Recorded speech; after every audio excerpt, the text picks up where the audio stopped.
찾았어요. 성경책 읽는 청년들은 찾아주고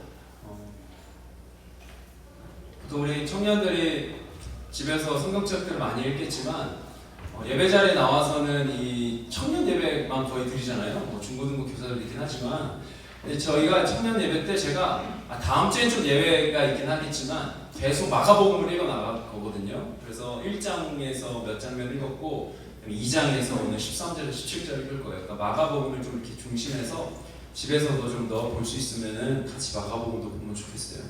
우리 자리에서 일어납시다. 자리에서 일어나서 마가복음 2장 13절에서 17절까지의 말씀인데 우리 마스크 쓰고 있으니까 제가 읽을게요. 그 대신 눈으로 마음으로 이렇게 잘 따라서 함께 읽으시면 좋겠어요. 마가복음 2장 13절에서 17절 제가 읽겠습니다. 예수께서 다시 바닷가에 나가시매 큰 무리가 나왔거늘 예수께서 그들을 가르치시니라. 또 지나가시다가 알페오의 아들 레위가 세간에 앉아있는 것을 보시고 그에게 이르시되 나를 따르라 하시니 일어나 따르니라. 그의 집에 앉아 잡수실 때에 많은 세리와 죄인들이 예수와 그의 제자들과 함께 앉았으니 이는 그러한 사람들이 많이 있어서 예수를 따름이러라.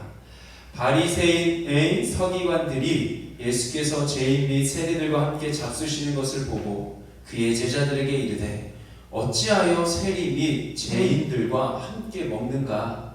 예수께서 들으시고 그들에게 이르시되 건강한 자에게는 의사가 쓸데없고 병든 자에게라야 쓸데있느니라. 나는 의인을 부르러 온 것이 아니요 죄인을 부르러 왔노라 하시니라. 아멘. 자리에 앉겠습니다. 오늘 하나님께서 우리에게 주신 말씀이고 이 말씀을 통해서 큰 잔치를 여는 의사라는 제목으로 하나님 말씀 전하겠습니다. 얼마 전 아니죠. 그래도 한 달 정도 된 것 같은데 4월 중순 하승경에 우연히 기사를 하나 봤는데 기사 제목이 이래요. 코로나 부수고 올게요. 이러면서 의료봉사 떠난 디저트 가게 사장님. 이거 혹시 알아요? 이 기사 본 청년 있나요? 없어요? 한 명 있다. 한 명. 그렇죠. 본 청년 있네요. 그래서 10년 경력의 간호조무사 창업한 가게 문 닫고 대부서 의료봉사. 그러면서 이런 얘기했대요. 모아둔 돈으로 월세 내면 돼. 돈은 또 벌면 된다며 당당한 웃음. 이런 긴 제목과 이제 소제목들이 있어요. 우연히 이제 본 기사의 제목이었는데 기사를 쭉 읽었는데 한 마카롱을 하는 가게에 사장님이 문 닫고 대부를 하겠대요. 4월 중순경에. 그러니까 4월 중순인가요? 아무튼 4월 달에. 그래서 창업 전에 10년 경력의 간호조무사였대요. 그래서 도움을 주기 위해서 떠났다. 사실 누군가에게 도움을 주는 것을 넘어서 이건 완전 자신을 희생하고 떠난 길이었던 것 같아요. 그럼 자기 문 닫고 가는 거죠, 가게를. 그래서 모아둔 돈으로 월세 내고 돈은 다시 벌면 된다. 그러면서 이런 광고를 붙여놨대요, 문에다가. 제가 읽을게요. 잘 안 보이죠? 일단 헛걸음하게 되어서 정말 죄송합니다. 제가 마카롱 가게를 하기 전에 병원 근무를 하였는데 지금 대구에 인력이 모자라서 급하게 지원하게 되었습니다. 앞으로 한 달에 5월까지 당분간 영업을 하지 않습니다. 좋은 일이니 기쁜 마음으로 잘 다녀올게요. 2주간 자가격리도 하고 오니 5월에 많이 찾아주세요. 5월 전까지 갔다 왔나 보네요. 코로나 푸시고 오겠습니다. 화이팅. 혹시 급한 용무가 있으면 DM 보내주세요. 간판에 있는 전화번호는 뭐십니까? 아니에요. 아니랍니다. 저렇게 커졌었어? 괜히 나만 이거 보고 이렇게 했네. 그래요. 보면서 마음이 좀 따뜻해지더라고요. 여러분 어때요? 좀 마음 따뜻해지지 않아요? 그러면서 나는 저거 보면서 나는 이런 시대에 우리나라에 전 세계적으로 이런 어려움 속에 있는 이때 나는 어떤 마음으로 지금 지내고 있나? 재난지원금 받은 것만 기뻐하고 있나? 이런 생각도 들더라고요. 그러면서 그럼 우리 청년들은 또 어떤 마음으로 지내고 있을까? 라는 질문도 또 해보고 싶어요. 희생을 좀 찾아보기 힘든 시대인데 요즘 그렇잖아요. 그런데 정말로 참 희생과 봉사의 정신이 좀 담긴 것 같아요. 이분의 삶에. 이분이 뭐 예수를 믿는지 아닌지는 모르겠지만 어떻게 보면 예수님의 정신대로 살고 있는 그런 마음들과 도전들을 받게 되더라고요. 이분이 그래서 저 인스타 계정이 있거든요. 근데 이렇게 뭐라 그래요? 연결 잘 안 해놨어요. 그 연락처 연결을 안 해놨는데 이분 내가 들어가서 했잖아. 일부러 찾아 들어가서 도대체 어떤 가게인지 뭐 때문인지. 근데 이 어떤 매스컴을 타서 그런지 요즘 그 돈으로 혼쭐 내준다고 뭐 그런 말도 있더라고요. 그래서 장사 잘 되고 있다고 하던데 그럴 거를 노리고 하진 않았겠죠, 그렇죠? 저거만 봤을 때는 정말로 그런 마음으로 살아가고 있다라는 게 느껴져요. 자, 이분이 사장님이 대구에 간 이유가 뭐죠? 대구에 간 이유가 하나죠. 뭐예요? 대구에 누가 필요했기 때문에? 누가? 마스크 썼다고 입도 막힌 건 아니잖아요? 대구에 누가 필요했어요? 의료진이 필요했던 거예요. 네. 그리고 나는 어떤 사람이었어요? 지금은 마카롱 만드는 사장님이지만 우리 차영태 남자 4인방 나 봐야지. 그치? 네. 이 앞으로 오는 수가 있어 그러다가 특별히 아끼는데 우리 네? 그죠? 네. 자, 이렇게 지쳐있는 의료진들의 기사를 듣고 내가 10년 동안 이거 창업하기 전에 10년 동안 간호 일을 하면서 살았는데 간호 종사가 난 정확하게 어떤 일인지 정확히 모르겠지만 의료진으로 살았는데 턱없이 환자는 이렇게 많은데 턱없이 부족하다고 하니까는 그리고 요즘 뭐 사람들도 장사도 잘 안 됐겠죠. 그러니까는 그냥 맘 편히 문 닫고 갔다가 오자 이러고 갔대요. 환자가 있어야 누가 있는 법이죠. 의사가 필요한 법이에요. 환자가 없으면 의사는 당연히 사라져요. 이 땅에 환자가 없는데 의사가 필요하겠어요? 필요 없죠. 내가 환자입니다 인정하고 병원을 찾아가야 그래야 그곳에서 누구를 만날 수 있어요? 의사를 만날 수 있는 거예요. 인정해야 찾아가요. 그러잖아요. 아픈데 그쵸. 비 오면은 막 허리 좀 아프고 또 뭐 하면은 어디 배 아프고 그런데 계속 안 좋은 거 매운 거 먹으면 배 아픈 게 확실해. 그런데 또 매운 거 먹고 그러면서 야 아프다며 괜찮아 이 정도는 이러고 살면은 병원 안 가. 그쵸. 그런데 먹다가 여기서 이제 막 뒤집어져 갖고 소리를 낼 수밖에 없는 상태 가면 야 내가 환자구나. 그럼 어떻게 돼요? 병원 가게 되는 거예요. 누구를 찾아서? 의사 찾아간다는 거죠. 제가 지난번 예배 드릴 때 지난주 말고 2주 전에 예배 드리면서 제 아내 이야기 좀 나눴죠. 그렇죠? 그래서 들은 청년들도 있고 못 들은 청년들도 있을 텐데 제 아내가 잠깐 이것도 잠깐 나누자면 여기에 이제 신경종이라는 게 생겨갖고 이쪽으로 통증이 있어서 이거를 발견하게 돼서 이제 이걸 어떻게 치료해야 되나 이제 그런 과정 속에서 이제 대학병원 큰 대학병원에서 이제 그걸 발견하고 치료 과정을 이제 과정 가운데 있는데 그래서 치과 갔다가 치과에서 방사선 치료 쪽으로 가보자 그래서 방사선 학과를 갔는데 거기서 의사가 이야기를 했대요. 방사선 치료도 좀 어려움이 있다. 이게 치료한다고 사라지는 것도 아니고 조금 크기가 줄을 수도 있는데 또 이게 지금 양성인데 악성으로 바뀔 수도 있고 아무튼 뭐 이런 얘기들을 하대요. 그래서 저희가 이제 그 병원 되게 신뢰하면서 다니고 있는 병원이거든요. 제 아내도 그렇고 제 아들도 그렇고 뭐 저희 아버지도 그렇고 다 그 병원인데 여기는 이 치과랑 이 방사선 조금 이게 신뢰가 안 되는 거예요. 그래서 우리 다른 병원에 가서 진료 보겠다. 그래서 또 다른 병원 또 갔어요. 그랬더니 그 의사는 이제 새로운 병원에 간 거예요. 새로운 또 대학병원 큰 병원에 간 거죠. 그랬더니 의사도 방사선 치료보다는 다른 과 쪽에 가서 이렇게 다시 한번 진료보고 이렇게 수술을 하든지 뭘 하든지 좀 결정을 하면 좋겠다 이렇게 얘기를 해서 결국은 또 다른 과를 이제 예약을 잡고 왔어요. 그래서 앞으로 좀 길어질 것 같아요. 그리고 저의 소망함은 그냥 수술을 해야 돼. 나중에는 뭐 해야 된다면 어쩔 수 없겠지만 이게 조금 종양들도 생겼다가 사라지기도 하고 막 그런다 그러더라고요. 그래서 이게 좀 줄어들고 사라지면 좋겠다. 그런데 안 되면 언젠가는 뭐 수술을 하든지 어떤 치료는 받긴 받겠지만 그런 마음을 가지고 요즘 그렇게 기도하면서 지내고 있는데 그래서 이제 그 의사를 얘기하는데 새로운 병원에 가서 의사가 이런 얘기를 하는 거예요. 다른 자료는 없어요. 그러니까 지난번 그 병원에서 다 검사한 거 다 띄어서 봤거든요. CD도 가져가고 뭐 문서도 가져가고 그런데 다른 자료는 없냐고 이러면서 MRI는 안 찍었어요. 이러는 거예요. CT보다는 MRI가 있으면 좋을 텐데 뭐 이런 얘기를 하면서 그러면서 그 의사는 이런 얘기를 근데 이거 수술해도 수술 그렇게 어렵지 않을 것 같아요. 이런 얘기하는 그 전에 병원에서는 뭐 고약한데 생겼고 뭐 어렵고 수술이 어떻고 뭐가 어려움이 크고 뭐 온갖 마음 불편하게 얘기 막 턱을 뭐 어떻게 해야 되고 뭐 이런 얘기를 막 했는데 이 의사는 그냥 조금 그렇지만 괜찮아 이런 얘기를 하는 거예요. 그래서 참 이 의사 우리 그렇잖아요. 뭔가 병원 다닐 때는 다른 방법을 찾아보고 괜찮을 수도 있다 뭐 이렇게 얘기를 하는 그런 의사의 이야기를 들으면서 진짜 다양한 치료를 이분이 더 해본 것 같아 느낌에. 그러니까 여기 처음에 갔던 병원에서는 뭐야 이거 처음 보는 데야 뭐 이런 느낌이었는데 여기는 이런 케이스들이 있었던 것 같다라는 느낌을 우리가 받은 것 같아요.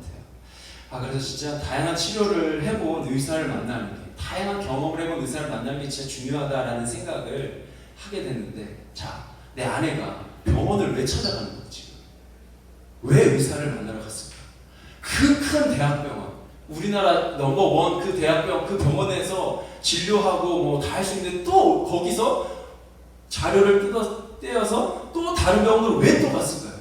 거리가 가까운 것도 아니고 멀리 갔다가 또 혼자 운전해서 또 멀리 갔다가 왜 이 병원 저 병원 옮겨가면서 오랜 시간 운전해가면서 혼자서 제가 같이 가주지도 못했는데 그렇게 의사를 찾아갔을까요? 이유는 하나예요. 뭐죠? 내가 환자이니까 내가 아프니까 나에게 문제가 있으니까 그 문제를 해결하기 위해서 뭐 한 거예요? 의사 찾아간 거예요. 아픔을 찾아가야죠 의사를. 자 이걸 반대로 생각해보면 아픈 사람이 있는 곳에는 누가 함께 해야 돼요? 의사가 함께 해야 돼요. 의사가 필요한 곳은 건강한 사람이 아니라 어떤 사람이야? 아픈 사람들이 있는 곳에 의사가 필요하다는 거예요. 너무 상식적인 당연한 얘기를 하니까 여러분이 뭐야 이런 표정으로 쳐다보는데 그래요 진리야. 왜? 오늘 말씀에 이런 마지막 절 우리가 읽었는데 17절 3반절에 이렇게 얘기하세요. 예수께서 들으시고 그들에게 이르시되 건강한 자에게는 의사가 쓸데없고 병든 자에게라야 쓸데있느니라. 야 당연한 말씀하시는 거예요. 당연히 건강한 자에게 의사가 쓸데없지. 어떤 사람에게 의사가 필요해요? 병든 사람들에게 의사가 필요한 거예요. 아픈 사람들 환자들에게 누가? 의사가 필요하다는 거예요. 그러면서 예수님께서 이렇게 말씀하세요. 나는 의인을 부르러 온 것이 아니요 죄인을 부르러 왔노라 하시니라. 내가 이 땅에 온 이유를 오늘 선언한다. 나는 의인 만나러 온 거 아니야. 나는 죄인 부르러 왔어. 기억하는지 모르겠지만 우리가 저와 함께 2020년을 시작했잖아요. 그리고 이제 5월 다 갔어요. 다음 주가 마지막 주일인데 다음 주는 성령 강림절이에요. 그래서 우리 교회에서는 그렇게 성령 강림절을 이렇게 절기로 지키진 않지만 교회력에 따르면 성령 강림절이에요. 성령 강림절은 성령의 역사, 예수님이 승천하시고 성령의 역사가 이제 확 나타나기 시작한 날을 기념해서 성령 강림절을 지켜서 우리도 다음 주는 성령 강림절에 대한 말씀과 더불어 우리 성년의 날을 합쳐서 설교를 준비해달래요. 이분들이. 야 진짜 그거 어떻게 될지 모르겠는데 아직까지는 주님께서 주시겠죠 마음을. 그래서 다음 주 성령 강림절을 지킨다라는 것을 말씀드리면서 2020년 저하고 같이 시작하면서 제가 어떤 주제로 설교 말씀을 시리즈로 좀 했었는데 기억나요? 뭐였죠? 예수는 누구인가? 맞아요.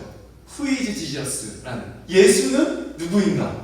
예수님은 누구신가라는 시리즈 설교를 했어요. 자 그래서 우리 다 예배 드렸던 청년들 많잖아요. 처음에 내가 나는 예수님의 근데 이게 내가 설명하는 누군가에 의해서 말하는 예수님이 아니라 예수님 스스로가 나는 뭐다 라고 선언하셨던 자기 선언으로 말씀을 나눴죠. 처음에 뭐라고 그랬죠? 나는 기억나는 거 한번 얘기해봐요. 나는 밥이다. 성경에는 이거 질문할 때마다 늘 항상 얘기해주는 나는 밥이다. 맞아요. 나는 생명의 빵이다. 생명의 떡이다. 나는 밥이다. 했었어요. 또 생각나는 거 있어요? 목자가 있었어. 나는 선한 목자다. 두 번째가 아니에요 그게. 그래서 안 나올 걸 PPT는 그치. 자, 또 뭐 있었죠? 문도 있었어요. 나는 양들이 드나드는 문이다. 그래서 이 문을 드나들어야 구원을 얻고 꼴을 얻을 수 있다. 양식을 먹을 수 있다. 이런 얘기했어요. 그 다음에 또 여기서 빛 얘기도 했어요. 나는 생명의 빛이다. 라는 말씀 전했고요.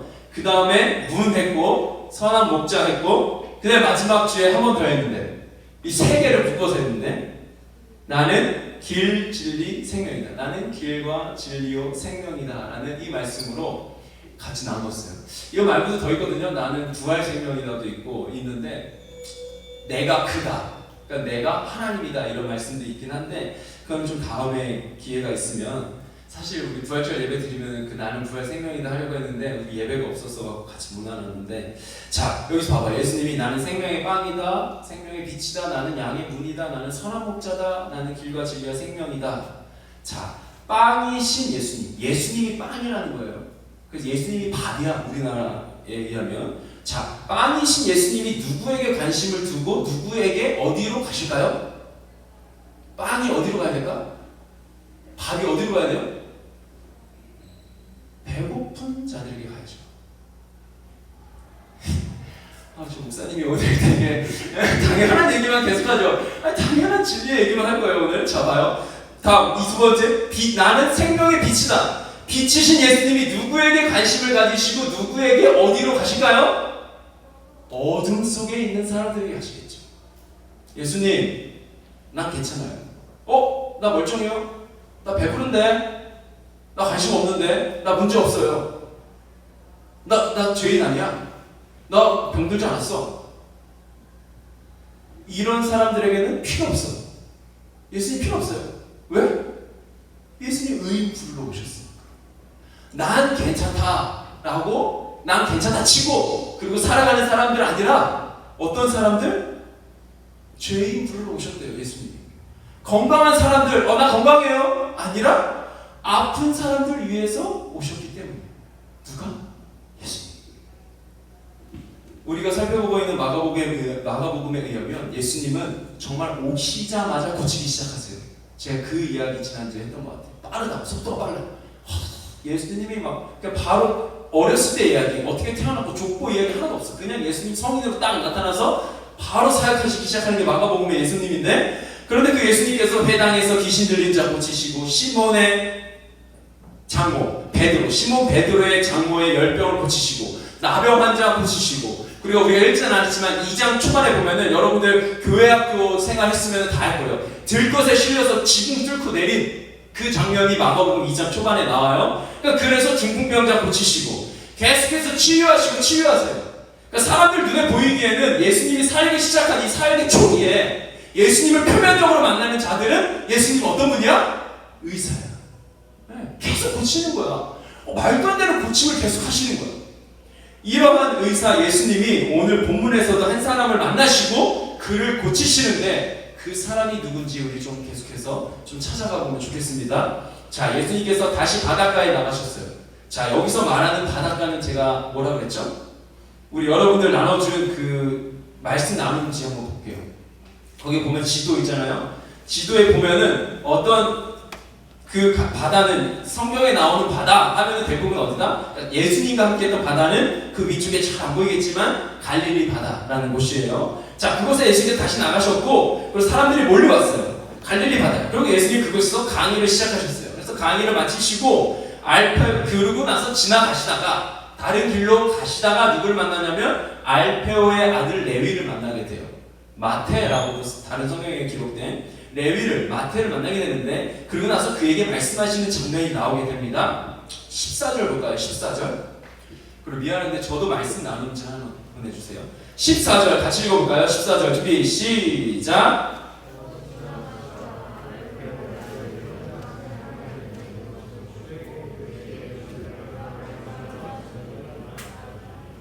아멘. 그래요. 또 지나가시다가 알페오의 아들 레위가 세간에 앉아있는 것을 보시고 그에게 이르시되, 레위에게 이르시되 뭐라고 하시다고요? 나를 따르라 하시니 그가 어떻게 했대요? 일어나 따르니라 라고 기록돼요. 자, 레위, 마태의 직업은 세리였어요. 세리. 이 당시 세리는 얼굴에 좀 철판을 깔고 있어야 돼요. 그러니까 여기 보면은 알페오의 아들 레위가 세간에 앉아있었다 그러잖아요. 그러니까 세간에서 일하는 세리였어요. 세리. 왜 얼굴에 철판을 좀 깔아야 되냐면, 오늘날로 얘기하면은 이 세리는 주차 위반한 사람들 딱지 따는 주차 단속 요원 정도로 생각하면 돼요. 세리. 자, 주차 금지 지역에 차를 두고 간 사람들이 있잖아요. 그냥 잠깐 갔다 와야지. 그래서 그 차를 보고서는 하루 종일 다니면서 여기다 대면 안 되는데 됐네. 그리고 딱지대는 사람들 누군지 알잖아요. 주차 단속 요원. 저분들 생각할 때 기분이 이렇게 유쾌해요? 아요. 그런데 주차 딱 되면은 어떻게 해요? 막 사람들이 그때 막 달려올 때 있잖아요. 달려서 말하는 거예요. 잠깐 두고 갔다 왔어요. 막 이러면서. 이거 부당하다. 진짜 이거 불공평해. 좀 봐주면 안 돼? 막 이러면서. 사람들은 참 불편한 눈으로 주차 단속 요원을 봐요. 그러면서 때로는 막 큰 소리도 오가는 거 종종 보게 되는 것 같아요. 왜요? 당연히 자신이 해야 될 일을 사명감을 가지고 열심히 하는 거예요. 잘못은 누가 했어요? 주차 위반하는 그 곳에다가 차를 댄 사람이 잘못한 거지. 그런데 오히려 반대가 돼서 주차 단속 요원이 주차 딱지를 떼면은 오히려 내가 잘못한 것 같은 그런 느낌을 받게 되는, 사람들이 참 불편한 눈으로 그들을 보죠. 즉 자신의 일을 제대로 하는 것 때문에 오히려 불평을 듣는 사람이 누구예요? 저런 사람들이에요. 세금 걷는 사람들. 자, 이들의 기분이 어떨까요? 오늘 우리가 만나고 있는 레위, 마태가 바로 그 위치에 있었어요. 자, 레위는 가버나움이라는 곳에서 우리가 제가 나눴던 위로의 마을 가버나움. 그 위로의 마을 가버나움에서 통행세를 받고 있었던 사람이에요. 통행세. 그러니까 이 당시 이스라엘이 로마의 식민지 상황이었거든요. 그리고 이스라엘 지역을 세 지역으로 나눠서 3명의 왕이 다스리고 있는 그런 상황이었어요. 지도를 한번 다시 볼게요. 여러분들 지도 보세요. 그리고 앞에 화면에도 지도 한번 띄워줘 보세요. 자, 지도 보면은 세 지역을 나는데 어떤 상황이냐면 아켈라오라는 그런 왕이 남쪽 유대 지방을 다스렸어요. 자, 그 지도의 밑에 쪽 보면 사해 보이죠? 사해. 여기가 사해예요. 그래서 왼쪽으로 가다 보면 유대라고 빨간 글씨 있죠? 그 위로 베들레헴 있고 예수님 태어나신 그 다음에 예루살렘 있고 이런 지역인데, 요 남쪽 유대 지역 있죠? 요 남쪽 유대 지역을 나눠서 그쪽에서 누가 아켈라오라는 그런 왕이 다스렸어요. 자, 그 다음에 안티파스라는 또 왕이 있었는데, 이 왕은 북쪽 갈릴리 지방이에요. 자, 그 유대에서 쭉 올라가다 보면 사마리아 나오고, 그 다음에 쭉 올라가다 보면 갈릴리 빨간 것이 보이죠? 요 지역, 북쪽 갈릴리 지역에서 다스리던 왕이 누구예요? 안티파스라는 왕이었어요. 자, 그 다음에 빌립 나오는데, 빌립은 그 갈릴리에서 오른쪽으로 넘어가세요. 오른쪽으로 넘어가다, 갈릴리에서 오른쪽으로 가다 보면 가버나움 보이죠? 그 다음에 여기 갈릴리 호수예요. 갈릴리 바다 나오고, 오른쪽으로 넘어가면 이제 베스다 나오고, 그 위쪽으로 쭉 올라가다 보면 가이사라 빌립보 보여요? 가이사라 빌립보 쭉 올라가다 보면 헐몬산 밑에 가이사라 빌립보. 자, 여기 이 지역을 빌립이라는 또 왕이 그쪽을 다스렸어요. 저쪽 위쪽을. 자, 봐요. 제가 우리 청년들하고 나누면서 가이사라 빌립보 지역에서 일어났었던 아주 유명한 사건 한번 나눈 적이 있어요. 기억 안 나겠지만, 저 가이사라 빌립보의 이름의 뜻이 뭐냐면, 가이사라 로마의 황제와 빌립이라는 왕의 이름을 합쳐서 저 지역의 이름을 바꿨다라고 제가 얘기했던 거 기억나는 청년들 있을 수도 있을 거예요. 그 빌립이 바로 저기예요. 저 지역을 다스리고 있었다라는 거예요. 이때 3명의 왕이. 자, 그래서 이렇게 행정구역이 나뉜 거예요. 밑에는 누가? 기억 못해도 돼요. 아켈라오라는. 그쪽 위쪽으로 가면 안티파스. 저쪽은 빌립. 자, 그런데 이 빌립의 지역에서 이쪽으로 안티파스 지역 쪽으로 갈릴리 지방으로 넘어 올려다 보니까는 어떻게 해요? 행정구역상 이제 왕이 다르니까 다른 나라로 가는 느낌을 받는 거야. 그러니까 나라에서 나라를 옮겨간다라고 생각하면 돼요. 그러다 보니까는 그 옮겨갈 때 뭘 받아요? 톨비 내듯이 거기서 돈을 받았던 거예요. 세금을, 통행세를. 그래서 통행세 내는 그 넘어가는 그 경계선상이 어디쯤이었냐면 가버나움 그쪽이었던 거예요. 그러니까 레위가 세간에 앉아서 세금을 걷었는데 그 세금은 통행세였고, 지나가는 사람들의 그 통행세를 거둔 거고, 그 지역이 가버나움 그 근처였다는 거죠. 자, 이제 지도 빼도 될 것 같아요. 자, 이렇게 행정구역이 나뉘다 보니까는 고속도로 톨비 같은 통행세를 받았어요. 자, 그런데 로마가 다스리기 전 시대가 있었겠죠. 이렇게 행정구역이 나뉘기 전, 3명의 왕이 다스리기 전 시대가 있었겠죠. 식민지 되기 전에. 그때 다니면서 통행세 냈을까 안 냈을까? 안 냈지, 당연히. 한 나라였으니까. 그런데 로마의 식민지 되고, 그 다음에 3명의 왕이 지역을 나눠서 다스리고, 그리고 지나다니면서 거기서 통행세 내라 하니까 사람들이 어떻게 했어요? 진짜 나쁜 거지 기분이. 왜? 야 여기 통행세 한 번도 안 내고 다니는데 왜 여기서 통행세를 받냐? 근데 가긴 가야 돼. 그 돈을 누가 받아? 레위가 받는 거야. 마태가. 그러니까 어때? 사람들이 내면서도 욕하고 지지지 이러면서 욕하고, 너는 로마에서 로마 직원으로 로마에 빌붙어서 살아가는 놈이구나 막 이러면서 사람들이 욕하면서 기분 나빠하면서 돈을 던지고 그랬죠. 사람들의 불만이 가득한 거예요. 안 내던 돈 내려니까 기분이 좋겠어요? 누가 좋겠어? 그런데 레위는 돈 받아야 돼.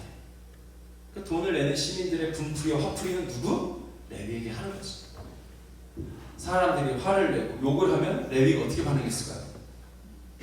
알 수는 없어요. 네.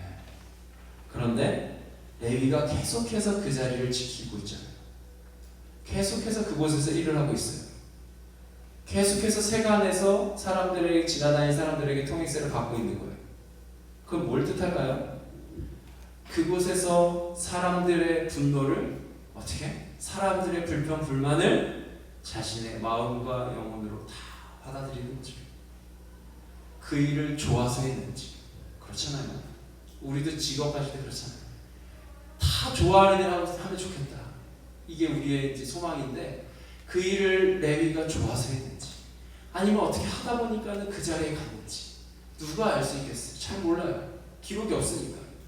그런데 어쨌든 그곳에서 레위가 살아가는데 욕먹고 답답하고 짜증나는 거예요. 그러나 박차고 나갈 수도 없어요. 그게 직업이잖아요. 그렇게 짜증나는 상황 속에서 살아가는 레위에게 오늘 말씀에 의하면 누가 이렇게 다가오신 거예요? 예수님이 다가오셨대요. 레위는 평소대로 그 자리에 앉아 있었어요. 평소대로 세간에서 돈 받고 있었어요. 일상의 자리였다라는 거예요. 직장이야, 직장. 보고서 쓰고 있는 거야. 외근 중이야. 상사에게 혼나는 중이야.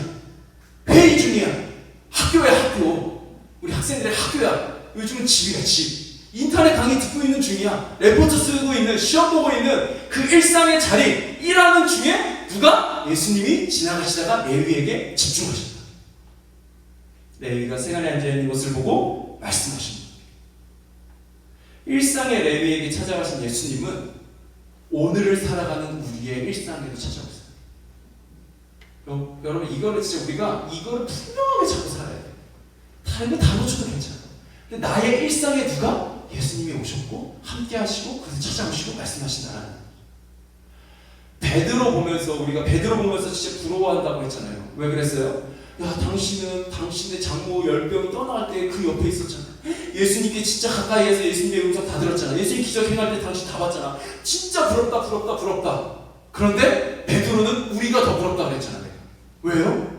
아니 그 예수님을 만나려면 우리는 가버나움에 가야 했고 예수님의 소리가 잘 사람들이 시끄러워서 잘 안 들릴 때도 귀를 기울여서 들어야 됐고 예수님이 계신 곳에서 함께 있어야 했는데, 그런데 당신은 우리는 당신은 항상 언제 어디서나 그 예수님이 당신과 함께 하셨잖아. 그분이 어디? 내 안에 함께 하시는 성령의 시대, 성령님으로 내 안에 오신 예수님과 함께 살아가는, 단 1분 1초도 예수님 없는 상황이 없는 거예요. 그런 상황을 살고 있기 때문에 어떻게 해요? 베드로는 우위를 덮으러 언제, 항상, 어디서나, 누구와 있고 무엇을 할 때든 누가? 예수님이 함께 하신다. 자, 그 예수님이 14절을 볼까요? 14절을 보면 예수님의 시선이 이렇게 느껴져요. 레위가 세간에 앉아있는 것을 보시고 뭐래요? 그에게 이르시되 다가가신 거죠. 지나가시다가 그에게 가신 거예요. 그리고 말을 거시는데, 예수님 말을 거시는데 지금까지 레위를 대했던 사람들과는 전혀 다른 반응이죠. 봐요. 욕을 하지도 않고 소리를 지르지도 않고 억울함을 호소하지도 않고 불평하지도 않으면서 오히려 전혀 예상할 수 없는 너무 낯선 분위기에 낯선 어조로 낯선 말투로 이렇게 얘기하시는 거예요. 나를 따라오라. 나를 따라오라. 헐, 이게 뭐야? 아니 지금 예수님이 나에게 뭐라고 하신 거야? 어안이 벙벙하며 레위는 그 자리를 툴툴 털어버리고 예수님께 간 거죠. 예수님에 대한 소식을 레위가 누구보다 잘 들었겠죠. 지나다니는 사람들이 가버나움에서 예수님 이야기 얼마나 많이 했겠어요. 야, 저분 궁금하다. 저분과 가까이 하고 싶다. 근데 지금까지는 율법 교사들에 의하면 의롭다고 여겨지는 사람들만 그런 스승과 그런 율법 학자들과 함께 할 수 있었는데, 나는 돈 걷고 사람들이 나를 다 죄인이라고 하고 나쁜 놈이라고 하는데 내가 어떻게 예수님께 갈 수 있겠냐, 그런 마음을 가지고 예수님의 소식을 들었던 그가 지나가시다가 쓰셔서 나 자신을 보고서는 지금까지 그 어느 누구도 하지 않았던 그 말투로, 레위야 뭐 그렇게 살아서 되겠냐가 아니라, 레위야 나를 따라오라, 돌아버리는 거죠. 나를 아시는 거야. 누가? 바로 예수님. 정말 오랜만에, 어쩌면 처음이지 않을까요? 이 세리가 된 이후로 하찮은 죄인, 손가락질하고 이 증오의 대상, 미세먼지같이 사라져라 막 이랬던 그런 취급했던 인간이 아닌, 그런 취급했던 그런 죄인이 아니라, 벌레라고 했던, 상종하기 싫어, 그래 이 가자라 우선 통행세 내고 갔던 그 레위가 아니라 인간으로 대하는, 그쵸, 한 인격으로 대하시는 사람을 만나게 된 거예요. 이 만남은 이제 파장이 막 일어나게 됩니다. 그래서 레위를 부르신 예수님은 그의 집에, 레위 집까지 들어가세요. 이제 아무도 찾아오지 않았던 그 집에 들어가는 거예요. 그러고서는 함께 식사까지 하시는 거예요. 이 세리 레위를 기억하면서 세리장, 키 작은, 이제 알아야지. 세리 레위를 기억하면서 키 작은 세리장 삭개오를 보면은 이게 조금 더 뭐랄까 입체적으로 성경을 볼 수 있을 거예요. 레위를 불렀죠. 세리를. 근데 이 누구예요? 삭개오는 세리 중에 짱이었거든. 그러니까 얼마나 더 죄인이었겠어요. 죄인이라고 불렸겠어요. 그가 예수님 찾아갔다. 그 다음에 기회가 있을 텐데, 자, 그래서 그 집까지 가시는 거예요. 세리장 삭개오의 집까지도 가셨거든요. 예수님이. 그 집에 가시는 거예요. 그래서 15절에 식사하시는데 이래요. 15절 다시 제가 읽을게요. 그의 집에 앉아 잡수실 때에 많은 세리와 죄인들이 예수와 그의 제자들과 함께 앉았으니, 예수님과 이때 예수님의 제자로 함께 다녔던 사람들과 함께 앉았어요. 이는 그러한 사람들이 어떻대요? 많이 있어서 예수를 따름이라. 아멘. 자, 세리 레위, 죄인 레위의 집에 어떤 사람들이 함께 했어요? 많은 세리들과 많은 죄인들이 함께 했어요.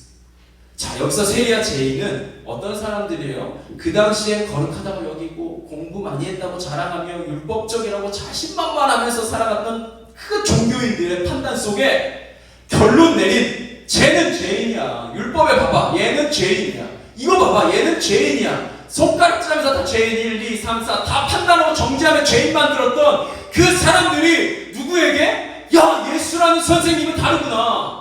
이분은 가르칠 뿐만 아니라 기적도 일으키시고 정말 놀라운 일들을 행하시는데, 이분이 누구를 부르는 거야? 세리를 부르는 거야. 죄인을 부르는 거야. 도대체 뭐야? 사람들이 몰려들기 시작해요. 예수를 따르기 시작했다는 거예요. 함께 할 수 없어. 어떡할 것 같아. 이런 존재로 여기시는 자들이, 그들에게 누가? 예수님이 가시는 거예요. 그들을 부르시는 거예요. 그런 존재들이 어떻대요? 많이 있었대요. 많이 있어서 예수를 따랐대요. 의롭게 사는, 잘 사는, 거룩하게 사는 사람들이 많은 것이 아니라 어떤 사람들이 많았다고요? 죄인으로 살아가는 사람들이 많았대요. 날마다 거룩하죠. 이렇게 난 괜찮아. 이루고 살아가는. 난 의로워요. 난 의로워. 난 괜찮아. 나는 외롭지 않아요. 난 문제 없어요. 난 잘 나가고 있어 요즘. 난 이런 어려운 상황 있어서 나 잘 나가. 라고 말하는 자들이 아니라, 진짜 하루하루 쉽지 않네요. 저 사람들의 손가락질 내가 언제까지 받아야 되나.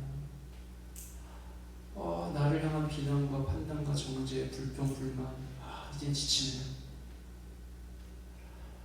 잘할 수 있는 것도 없는 것 같고 외롭고 지쳤네요. 이렇게 생각하는 사람들. 그러나 오늘도 또 그 자리에 가야 돼요. 당장 때려치고 싶지만 또 그럴 수는 없습니다. 또 그 자리에 가서 사람들에게 통행세 받아야 돼요. 바로 그 사람들이 어땠다고요? 많았다고. 그리고 그들이 예수님이 여는 잔치에 모였다는 거예요. 이런 잔치를 볼 때 바리새파 사람들, 그쵸? 바리새파 율법학자들이 당연히 이렇게 얘기하죠. 16절 볼까요? 바리새인의 서기관들이 예수께서 죄인 및 세리들과 함께 잡수시는 것을 보고 딱 정하고 얘기하는 거야. 죄인, 세리, 잡수시는데 함께 먹기까지 하네? 그러면서 제자들에게 얘기하는 거예요. 어찌하여 세리와 죄인들과 함께 먹는가? 야, 너희 스승은 정말 근본이 없구나. 어떻게 저런 사람들과 어울리냐? 도대체 스승이라는 사람이, 사람들이 놀랄 만한 경이로운 가치를 했던 사람이 분명히 알 텐데 율법에 의하면 죄인인걸? 교훈에 의하면, 규례에 의하면 말도 안 되는데 지금 같이 하면 안 돼. 빨리 오라 그래. 예수 부정해, 더러워, 피해야 돼. 친구 사오면 안 돼. 말도 안 되는 일 하고 있어. 야, 빨리 오라 그래. 예수님 오신 이유를 착각한 거죠. 메시아로 구원자라고 올 분은 건강하게 사는 사람들, 의롭게 사는 사람들, 건강한 척하고 사는 사람들, 의롭다 여기고 살았던, 착각하고 살았던 사람들에게 구원자로 올 거라고 착각했던 율법학자들, 바리새파 사람들에게 예수님은 너희가 틀렸다. 난 너희에게 온 거 아니다. 착각했던 그들의 프레임은 끝까지 가는 거예요. 끝까지 가서 어디까지? 십자가까지 가는 거예요. 그런데 그때마다 예수님은 이렇게 말씀하시는 거예요. 17절 세 번째 말씀으로 제가 읽을게요. 예수께서 그 말을 들으시고, 예수님도 들으신 거야. 그냥 제자들에게 얘기했지만 스승 들어, 예수도 들어라 하면서 크게 얘기한 것 같아요. 그러니까 예수께서 그 말을 들으시고 그들에게 말씀하십니다. 건강한 사람에게는 의사가 필요하지 않으나 병든 사람에게는 필요하다. 나는 의인을 부르러 온 것이 아니라 죄인을 부르러 왔다. 아니야. 병든 사람에게 의사가 필요하거든. 나는 의로운 사람 부르러 온 게 아니라 나는 죄인을 부르러 왔어. 나는 죄인에게 가려고 온 거야. 동네에서 죄인으로 통하고 율법이라는 종교적 기준에 부합하지 못했던, 식민지 나라에 붙어서 동족의 피 빨아먹으며 살았던, 사람들과 함께하지 못했던 바로 그 죄인들 때문에 내가 왔어. 예수님 오신 이유, 바로 그 죄인들과 뭐 하시려고? 큰 잔치를 여시고. 의사가 잔치를 여는 목적이, 의사가 잔치를 여는데, 예수님이 잔치를 여시는데 그냥 홈파티가 아니야. 몇 명 초대해서 우리 집에서 놀자가 아니라 큰 잔치를 베푸시는 거야. 그러니까 어떻게 해요? 많은 세리들과 많은 죄인들이 몰려온 거예요. 왜? 큰 잔치를 베푸시니까. 동네 축제가 되는 거죠. 전혀 관심 주지 않았던 사람들이 나에게 관심을 보여주니 얼마나 기쁨으로 예수님께 달려왔겠어요. 그런데 이 동네 잔치는 오늘을 살아가는 우리에게는 동네를 넘어선 온 인류와 전 세계를 향한 하나님의 초대, 예수 그리스도의 축제였다는 거예요. 육체적인 질병을 앓고 있는 사람들은 물론이요, 레위처럼 몸에 아픔은 없어. 그런데 직업이나 삶의 현장에서, 사회에서 버림받은 그 사람들도 그 잔치의 초대의 대상이 됐다는 거죠. 큰 잔치를 여는 의사 예수 그리스도. 정말 예수님은 친절한 의사가 되라는 그 부름에 온전히 순종하고 계시는 그 모습을 보여주시는 거예요. 아픈 사람에게 너 이거 잘못 먹어서 아파. 너 진짜 쌤통이다. 야, 당신 어떻게 살았길래 이렇게 될 때까지 안 하냐. 이런 의사는 얼마나 만나기도 싫어요. 그런데 예수님은 어떤 슬기로운 의사생활의 참 주인공으로 건강한 사람들하고만 어울리는 의사는 아무 의미 없죠. 예수님의 사역은 예수님의 오심은 건강하게 만들기 프로젝트였던 거예요. 단순히 몸이 아픈 사람들만이 아니라 이스라엘과 이 세상 전체 온 인류. 그래서 우리가 찬양으로 고백했듯이 저야만 승리했고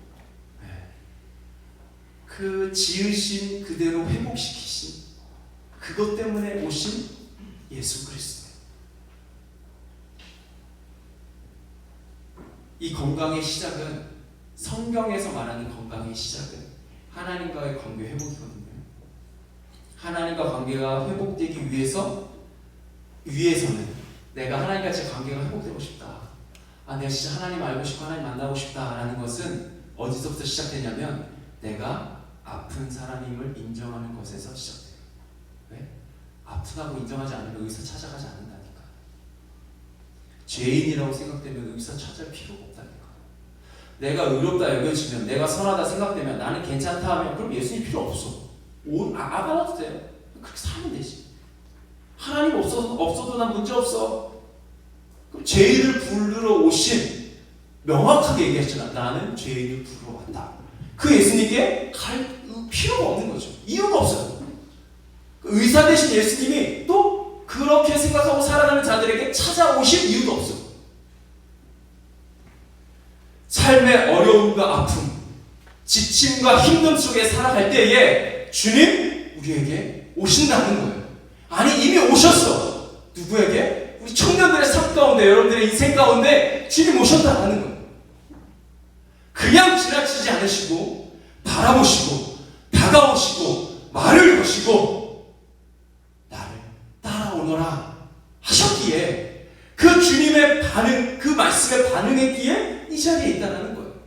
큰 잔치를 여신 예수님께서 우리를 초대하셨고 이미 우리는 응했다라는 거야. 그러면 그분께 이제 뭐 하면 될까요? 나의 병을 얘기해 볼까요? 그래야 되지 않겠어요? 나의 아픔을 이제 좀 쏟아내 볼까요? 나의 어려움을, 나의 고질병을, 나의 게으름을, 나의 연약함을, 계속해서 넘어지는 반복되는 그 죄를 주님께 이야기해 볼까요? 그분은 완벽한 의사이시기에 우리를 완벽하게 수술하시고 우리를 완전하게 치료하시는 그 은혜의 삶을 우리 함께 시작해 봅시다. 그 시작은 뭐부터? 내가 죄인입니다. 하나님 나에게 이런 어려움이 있습니다. 우리 반주해 주세요. 하나님 나에게 이런 아픔이 있습니다. 아니 하나님 내가 예수님 정말 필요해요. 예수님 누구에게 왔다고요? 의인이 아니라 죄인. 목사로 살아가는 나의 삶을 봐도 내가 진짜 이 목사는 맞나? 라고 생각할 때도 있고, 내가 진짜 예수님의 자녀로 성도로 살아가야 되는데 내 마음이 왜 이러냐? 라고 생각할 때가 얼마나 순간순간 많은지 몰라요. 우리 청년들의 삶은 어때요? 지금부터는 아주 거리두기가 이럴 땐 제일 좋아. 거리두고 하나님께 나가는 거지. 옆에 사람과 거리두고 그래서 어떻게 해요? 이제 하나님께 가까이 가는 거예요. 하나님 죄인 부르러 오셨대요. 나같이 연약한 자 부르러 오신 거예요. 누가? 예수님이. 잘 나가는 사람, 의롭게 사는 사람 아니라 힘들고 진짜 찌질하고 너무 진짜 답답하고 이런 한숨만 나오는 내 인생 가운데 누가? 예수님이 그것 때문에 오셨다는 거예요. 오셔서 내가 그렇게 살지 말고 나를 따라와. 나를 따라와. 나랑 같이 가자. 그래 나 따라서 나와 함께 가도 힘든 일 만날 수 있고 어려움도 당할 수 있는데, 근데 그때부터는 달라. 너의 삶 가운데 참된 평안과 참된 만족과 참된 안정감은 오직 나에게서만 가능하기 때문에 거기서부터 시작해야 또 힘들고 지치고 어려운 상황 만났을 때 담대하게 이기고 나갈 수 있어. 예수님 레위에게만 그렇게 찾아오신 게 아니라, 성경에만 그렇게 오신 게 아니라 지금 여러분의 삶 가운데 그렇게 오셨고 그렇게 다가가셨고 그렇게 말씀하신 거예요. 나를 지으신 주님 할게요. 나를 지으신 주님 찬양 한번 하고, 그 다음에 오늘 허락하신 하나님 말씀, 선포되어진 나에게 선포되어진 그 말씀 기억하면서 우리 하나님 앞에 같이 기도했으면 좋겠습니다. 나를 지으신 주, 내 하나님 처음으로 기도할 텐데요. 그런 청년들이 있을 거예요. 내가 예수님이 필요한가?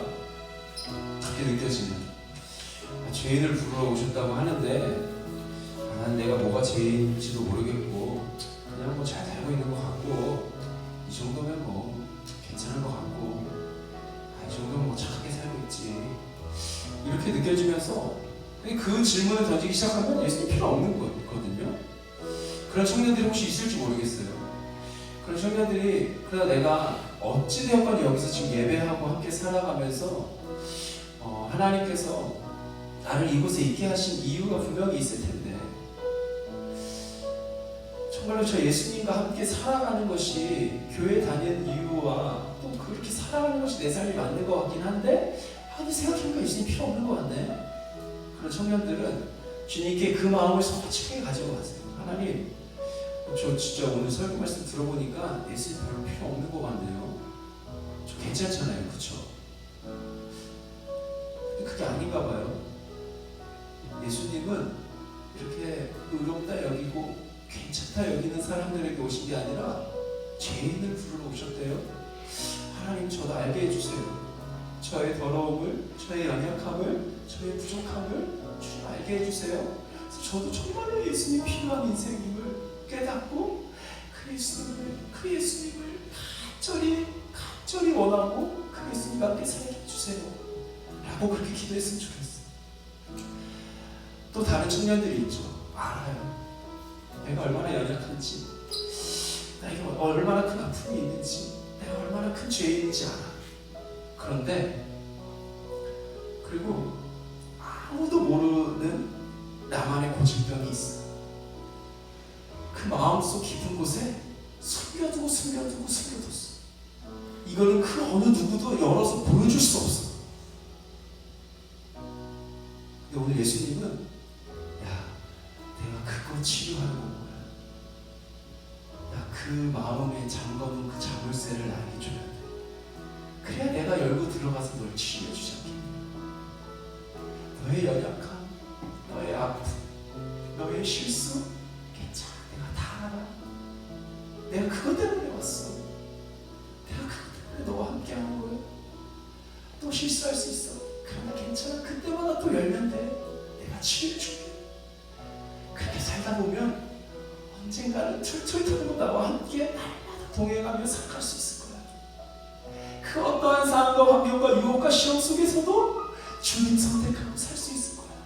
세상의 모든 사람이 예수님 없다고 말해도, 아니야, 예수님 있어. 내 안에 계셔.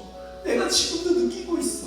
지금도 나에게 말씀하셔라고 말할 수 있는 그런 청년으로, 그런 성도로 나와 함께 거기까지 가자. 그 시작은 그 내 마음 깊숙한 곳에 아무도 모르게 꽁꽁 싸두었던 그 상처와 그 아픔과 그 더러움을 예수님께 드려요. 예수님, 맞아요. 나 이거 아파. 나 이렇게 나쁜 마음 가지고서 나 이렇게 더러워요. 하나님 앞에 같이 기도합시다. 내가 어떤 마음으로 있든지, 그 전자의 청년이든 후자의 청년이든, 오늘 정말 하나님께서 여러분들 만져주시고 만나주시기를 간절히 소망하며 기도합니다. 우리도 그런 간절함으로 우리 청년들도 우리 하나님 앞에 나아갔으면 좋겠어요. 우리 찬양 후렴 한 번 더 부르고 우리 하나님 앞에 같이 기도했으면 좋겠습니다. 내 이름 아시죠? 내 모든 생각도 아시는 하나님 앞에, 우리의 눈물을 닦아주실 분들 앞에 한번